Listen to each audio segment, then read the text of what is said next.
I'm Casey Weed. Today we'll explore how a great bottle of wine is like a purpose-based retirement. We're also going to be discussing questions from folks just like yourself on 401ks versus a Roth 401k and socially responsible investing right up after this.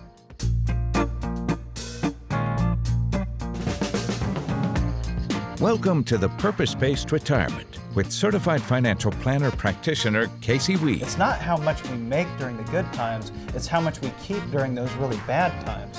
Casey leads a team of financial advisors with decades of experience helping families across the country retire with the confidence they deserve. The Purpose-Based Retirement assigns every dollar you've saved a specific purpose to meet a key retirement need. Whatever risk you face, we've got a plan for that. Stay tuned and learn how you can look forward to a worry-free, purpose-based retirement. Good to see you again. Thanks for tuning in. I'm Lee Kelso here with Casey Weed, certified financial planner and the president of Howard Bailey Financial. And also joining us today is Eric Harris, the founder and co-owner of 2E's Winery. And we're going to be talking at the beginning of the program here about how making good wine and understanding wine has a direct tie-in to having a successful retirement. Now explain that one for me. It does. I think any time that we're putting together any type of complex strategy, which is winemaking, I think a very complex strategy, which Eric explained to me when we first met, and I go, wow, that is more complex than I really actually care to understand. And and I think the same thing's true when it comes to financial planning. When you talk about what we do as we get closer to retirement, understanding our finances becomes much more important than understanding winemaking. However, there are still those parallels, right? And I think it's fun to look out and make parallels that we can understand, such as when Eric and I communicate, a lot of times I won't fully understand what he's talking about when it comes to whatever type of winemaking technique or tasting or understanding how this wine tastes or what the tannins are or whatever it might be. I can't fully grasp that. However, if he makes a parallel with what I do on an everyday basis, which is retirement planning, then we can usually make a connection. And I think that goes true for a lot of our audience as well. Well, let's jump right in here with the big question a lot of people have, and that is, how much do I have to pay to get a good bottle of wine? Great question. Emily and I, my wife, we bought a bottle of wine recently a few months ago from Aldi. It was a really inexpensive dry rosé. It was about $7.99. And we loved it. And it turns out a few weeks later we found out that it was one of the top rosés in the world. And we're like, okay, we'll go back and get a ton of this. And everybody else heard about it too. It was a New York Times article. So the shelves were cleared and it was all gone. But it just goes to show you that you don't necessarily need to spend a ton of money to buy a good bottle of wine. You can get good value at a low price. When we think about wine, we think about, well, I can't buy the $9.99 bottle, which is what my wife and I have always stuck to, those $9.99 bottles. Now we get some more expensive wine because Eric's such a good friend. He gives us a lot of these more expensive bottles of wine. We go, well, maybe these are pretty good. However, we're still pretty cheap. We've got that cheap gene that has been passed down from one generation to the next for me, from my dad and his grandparents. And I think it's reassuring to know that I don't have to spend a lot of money in order to get great value in something that we can really enjoy with our dinner. And I think the fear that a lot of retirees have is they go, I'd really like some guidance with my financial planning. I'd really like to know that I've got all my ducks in a row. However, I really don't want to pay for anything. I had a couple that came in here a few days ago, and when they came in to visit with us, they said, why should we pay you anything? We've never paid anything. We're not paying anything right now with our 401k. We don't have anybody managing it. We're not paying any advisory fees. Why would we pay you? And the reality was that once we x-rayed that 401k and look inside, they were paying almost 2% per year in the internal expenses inside of the mutual funds that were held inside of that 401k. I analyzed another 401k for a 401k provider not that long ago. The fees and expenses were in excess of 3%. Now, they're not all like that, but some of them are. And what we can typically do is we can typically cut your costs by working with our team. You can pay less than what you were paying without an advisor, and now have a certified financial planner that can offer you guidance, not just in investment planning, but also in tax planning and estate planning and retirement income planning, and taking a look at the big picture and starting to clean those things off your plate so you don't have to worry about your retirement anymore, and you can really start to enjoy it, because that's what it's about. Retirement isn't about money. It's been about accumulating it so far, but now it's time to put that money behind us and really start to enjoy our lives, start to enjoy our grandkids, start to enjoy our friends, our family, and the things that we love to do, our hobbies. Okay, so whether it's retirement or wine, price doesn't necessarily equal value. So how do I know I'm getting a good bottle of wine? Well, really, it's personal preference. If you like it, you've got a good bottle of wine. If you don't, well, you don't. And some people may disagree with you too. So I always say it comes down to personal preference. Oftentimes, we get intimidated when we order a bottle of wine at a restaurant, and the server comes up with that bottle and presents it to us. And so, how do you know when you've got a good bottle of wine then? And there's a lot of things that you can do to prevent yourself from getting burnt on that bottle of wine. When we have these opportunities to figure out which wine is the best or which wine is our favorite, sometimes it gets confusing. Which one is better than the other, as you said, $10, $20, $30, whatever type of wine it is, red wine, white wine, rosé. We say one's better than the other, but it's really personal preference. And I think that's true in a lot of different areas, especially when it comes to winemaking, but also when it comes to structuring your financial plan, is it's ultimately about personal preference. Do you want a guaranteed income strategy? Do you want an at-risk income strategy? But unfortunately, there's a lot of advisors out there that only work with at-risk strategies. Say, well, you can't put anything in guaranteed accounts. You'll lose too much flexibility. You're going to lose up too much control. You're going to lose out on a lot of upside potential in the markets. We need to keep everything at risk. And you've got other advisors out there, safe money advisors, that say, well, you can't put anything in the market. The market's at all-time highs. It's going to crash. Everything needs to be safe and guaranteed. The reality is that it's your choice. You need to sit down with an independent advisor that can do all those things and provide you with a guaranteed income strategy, at-risk income strategy, and maybe a blend of the two. I'm surprised by how many people want that guaranteed income strategy. I've got a gentleman that retired from BF Goodrich, came in with $1 million, said he never knew he had $1 million, so they never looked at his statement. As we went through these different options, he could have went with the at-risk income strategy, probably would have been okay. However, we don't know what the worst case scenario really is. But he could have potentially even tripled what he started with and had all the income he needed.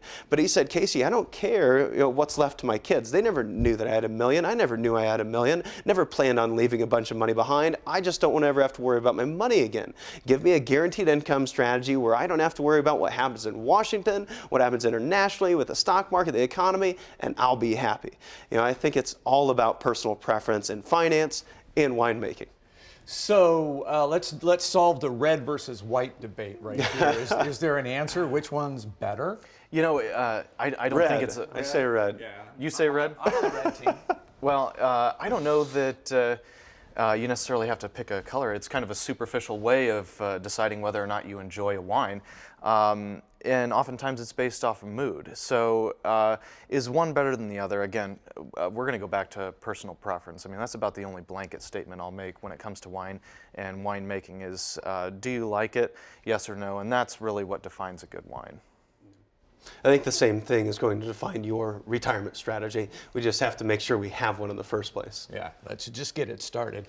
So if I'm down to picking the red wine with fish or chicken, or the white wine with fish or chicken, and going back and forth, red and red, white and white, does that really matter anymore? A wine and food pairing? Yeah. Well, does it matter? Yes. But again, it's personal preference. If a particular wine is paired with another, say for example, by the chef or the sommelier at a restaurant, and you don't like that wine, it's going to be a horrible pairing. So oftentimes you can pretty much count on it being good, but say for example you like sweet wine, and the wine that's paired is a dry wine, you're not going to like that pairing. So it's important to stay within the confines of what you're comfortable with, and I think that probably makes a lot of sense for retirement strategy as well. Stay within your comfort level. The thing with wine and food is sometimes you have to try these different things in order to know what's in your comfort level in the first place and make some mistakes along the way. And that's the exact opposite thing that you want to do when you're planning for retirement, is make mistakes along the way while you're testing different methods out. And there's ways that we can overcome that today, rather than just saying, I hate this because, I heard it was bad, my friend tells me it was bad, my neighbor told me it was bad, or I had a bad experience one day, doesn't mean it's bad. What we need to do is sit down. We've got some great software called called Riskalyze that allows us to really take apart your current portfolio, show you what the upside is, the downside is over the next 6 months within a 95% confidence interval, what the average rate of return is going to be moving forward, what it's been in the past. We can identify your risk level, what you're comfortable with, and see if it's inside or outside your comfort level, and if it's going to meet your goals long term. We don't have to do a lot of testing because we've got Nobel Prize winning software. And if you want to test out that, you just go to our website at howardbailey.com and you can click on the link to get a free analysis, a free risk analysis. Again, that's howardbailey.com to get that done. And I'm going to invite you to take one other step, and that is to be one of the next 10 callers to pick up the phone right now and ask us about a complimentary review of your retirement plan.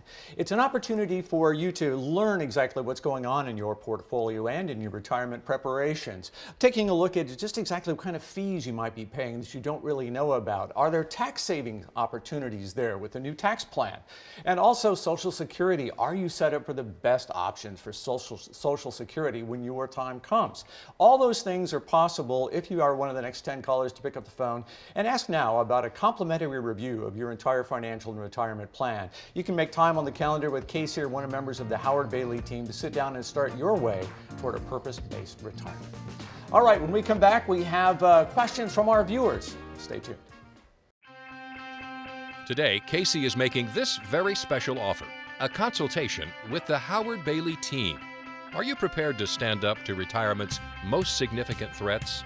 It's a comprehensive education about your money, and your consultation is complimentary. See what you really pay your current advisor.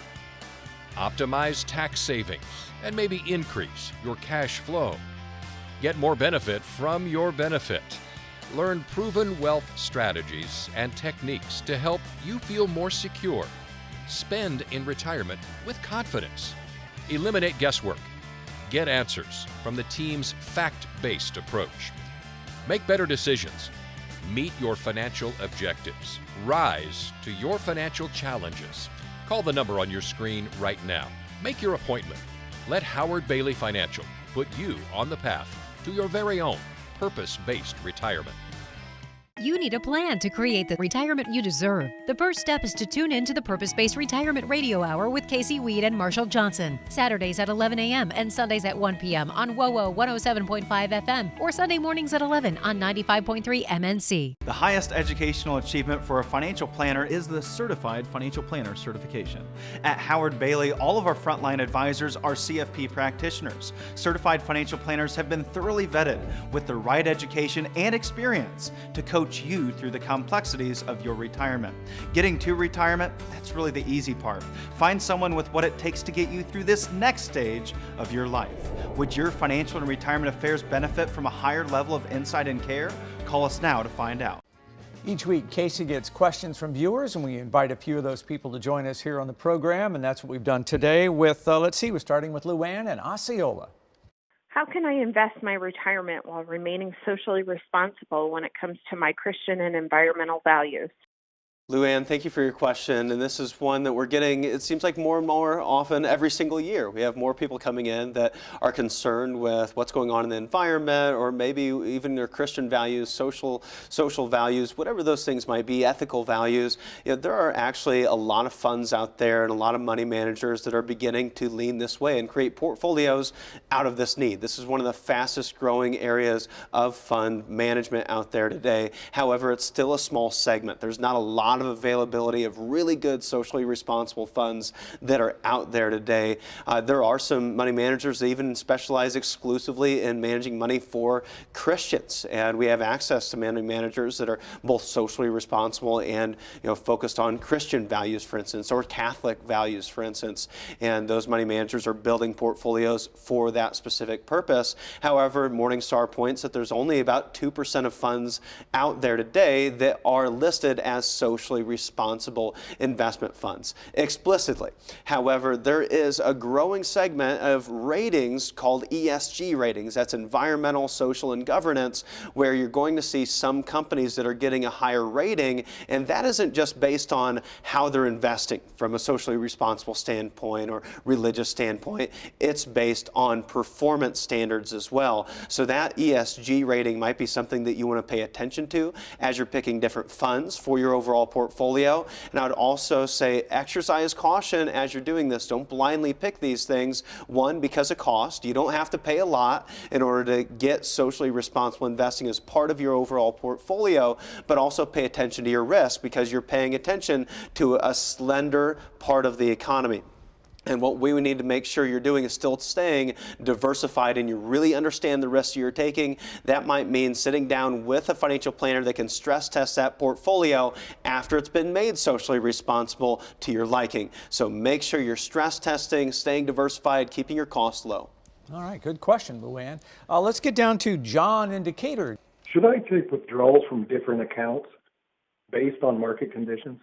Most folks that are stepping into retirement are taking this, big portfolio of mutual funds and saying, well, I'm just going to shave a little bit off each one of these holdings each year as I need income. Maybe you're just living off the dividends, but then the market goes down. You're shaving a little bit off each one of those holdings. And what we do as we build a plan is it depends on the type of income strategy we put together. Is it 100% guaranteed? Is it a flexible strategy? Is it an at-risk strategy? But the basic premise here is that we always have some place we can go if the market's down that's not down. It's an asset class that is going to be related to the market differently than your traditional stocks and bonds. So you've always got a place that you can go if the market's down, which a lot of retirees just don't have a plan for the worst case scenario, which is a safe place we can go to take distributions from if the market's down. Market's doing really well. We make 20% on equities. Maybe we want to take some of our gains. Another thing you want to take into consideration is your tax ramifications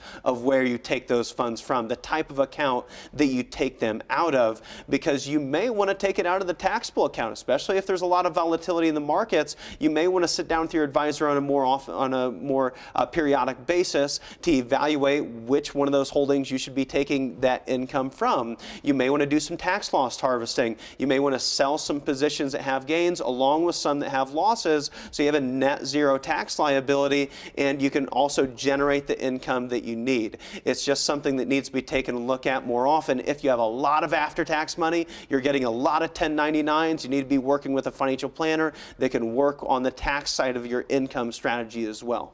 All right. Let's get over to Ohio now, and let's see, Thomas in Convoy. Go ahead, Thomas. Question. As a six-figure earner, I've always made contributions to my tax-deferred 401k. Given our new tax rate, should I switch my contributions to Roth? Well, Thomas, it's going to depend on how high that six-figure income is that you have. But if you're a couple today, you can go all the way up to $315,000 in taxable income and now be in the 24% bracket. You used to be in the 33% bracket. Taxes are on sale today for a limited time till 2025. So take advantage of the opportunity. Understand marginal tax brackets are marginal because they have margin in them. So if you have a taxable income of, say, $50,000, you want to see where that top of that bracket is, which would be, say, $77,000, keep you in the 12% bracket. You've got a lot of room to stay at 12%, and when or if these tax brackets expire in the future, as they're set to, you're going to be in a higher tax bracket in the future than you are today. Take advantage of that, move it over to Roth, maybe even think about doing Roth conversions depending on how big that six-figure income is. All right, guys. Hey, thanks for good questions. You can always email info@howardbailey.com, and we might pull one of your questions and invite you to join us here in the program as well. I do invite you, though, to be one of the next 10 people to give us a call and take advantage of an opportunity to learn more about your money by setting up a complimentary review of your entire financial and retirement plan with Casey or member of the Howard Bailey team. They'll break open exactly what's going on inside your portfolio, taking a look at fees and expenses that you might be paying that you really just aren't aware of. We'll take a look at what's happening with your tax strategy. Are you being efficient in taking advantage of the new opportunities in the new tax code? Social Security is so important in everyone's retirement. Are you thinking the right way about Social Security and maximizing the benefits that are available to you? There's much more to think about in your retirement portfolio, so I hope that you'll be one of the next 10 people to pick up the phone, set that appointment for a complimentary review of exactly what's happening inside your portfolio so we can help you get started down the path toward a purpose-based retirement. Our question of the day, let's say you made 50%, then you lost 50%, then you made 50% again. What is your average return? Casey has the answer when we come back. Today, Casey is making this very special offer, a consultation with the Howard Bailey team. Are you prepared to stand up to retirement's most significant threats? It's a comprehensive education about your money, and your consultation is complimentary. See what you really pay your current advisor. Optimize tax savings and maybe increase your cash flow. Get more benefit from your benefit. Learn proven wealth strategies and techniques to help you feel more secure. Spend in retirement with confidence. Eliminate guesswork. Get answers from the team's fact-based approach. Make better decisions. Meet your financial objectives. Rise to your financial challenges. Call the number on your screen right now. Make your appointment. Let Howard Bailey Financial put you on the path to your very own purpose-based retirement. You need a plan to create the retirement you deserve. The first step is to tune in to the Purpose-Based Retirement Radio Hour with Casey Weed and Marshall Johnson. Saturdays at 11 a.m. and Sundays at 1 p.m. on WOWO 107.5 FM or Sunday mornings at 11 on 95.3 MNC. The highest educational achievement for a financial planner is the Certified Financial Planner certification. At Howard Bailey, all of our frontline advisors are CFP practitioners. Certified financial planners have been thoroughly vetted with the right education and experience to coach you through the complexities of your retirement. Getting to retirement, that's really the easy part. Find someone with what it takes to get you through this next stage of your life. Would your financial and retirement affairs benefit from a higher level of insight and care? Call us now to find out. Going into the break, we asked you our question of the day. It had to do with a number of gains and losses. If you make 50%, lose 50%, but then recover 50%, what's your average return, Casey? Well, Lee, it actually matters how we calculate those returns in the first place. The answer is B, 4%, but it does matter how we actually work our math. And this is such an important thing to understand because this is how mutual fund companies report their average annual return. So anytime you ever go and you look at one of those mutual fund companies' average annualized returns, recognize that that may not actually be what would have happened to your dollars over that same period of time. Take a look at this, for instance. The way they calculate those returns is to add them up and then divide it by the number of years that they've been performing. So if we look at that for 50% gain, 50% loss, 50% gain, that's a net 50%. Divided by 3, that's 17% per year as arithmetic annualized return. If we do that from a geometric standpoint, which is what actually happened to your dollars, a compound rate of return, you would have seen $1 million turn into $1.5 million, back to $750 with a 50% loss. It takes 100% to get back to even. You're back to 1.125 after a 50% gain. That is a 4% average annualized return, where those mutual fund companies would have reported it at a 17% annualized return. Now, this is definitely exaggerated because we're seeing a lot of volatility over a short period of time, but it's very important for us to understand more than anything else that it's not about how much you make in those good years, it's how much you protect in those really bad years. And that's what we're going to be focusing on here today, is avoiding losses, because as you step into retirement, it's not about hitting home runs anymore. It's about protecting that nest egg and making it last a lifetime. 90% of the people that walk through our doors don't need to make 6 to 10% a year.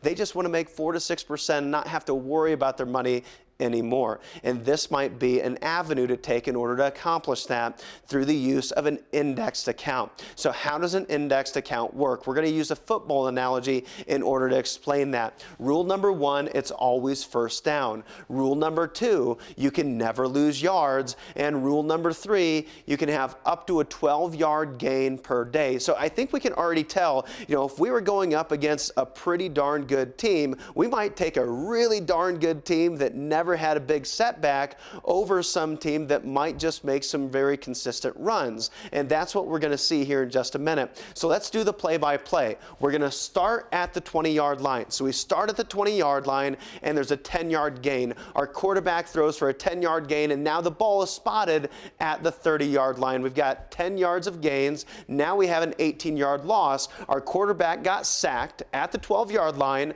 so we lost 18 yards. However, what did we say? We're using an indexed account. We've changed the rules. We can never have a negative. We can never have a loss. We can never lose yards. So where are we now?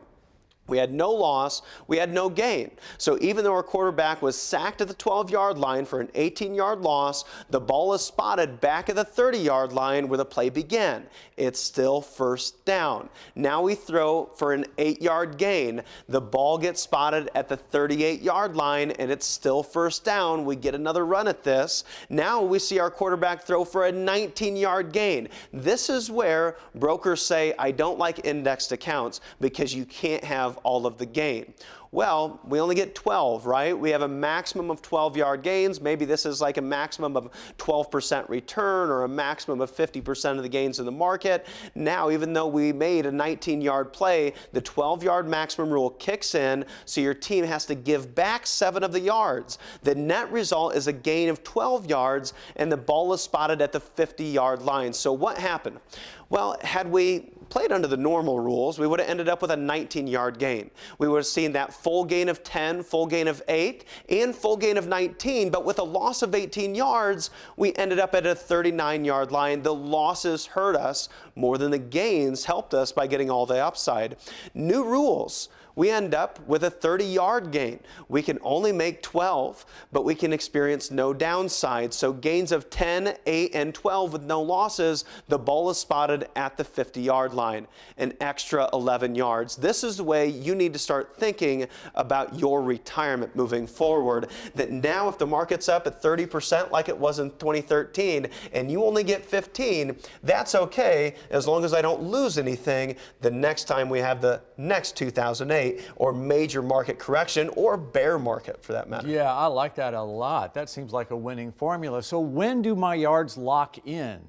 Well, it depends on the company and the different accounts that are out there. The longer period of time we're willing to go without a lock-in, the typically more upside potential that we have. So we may be able to get 50, 60% of the market's gains locking in every single year, but we might be able to get 70% or more of the market's gains if we have them lock in every 2 or 3 years. And historically, those accounts have performed better. However, sometimes we just want that peace of mind to know my gains are locked in this year. They're never going down. Yeah, you're always going to win the Super Bowl in that circumstance, right? Yeah. I like the way that all works out. And if you'd like to learn more about just what some options are about how you might be able to really achieve in your retirement, I have an opportunity I hope you'll take advantage of. Be one of the next 10 callers to ring the office and ask for a complimentary review of your entire financial and retirement plan.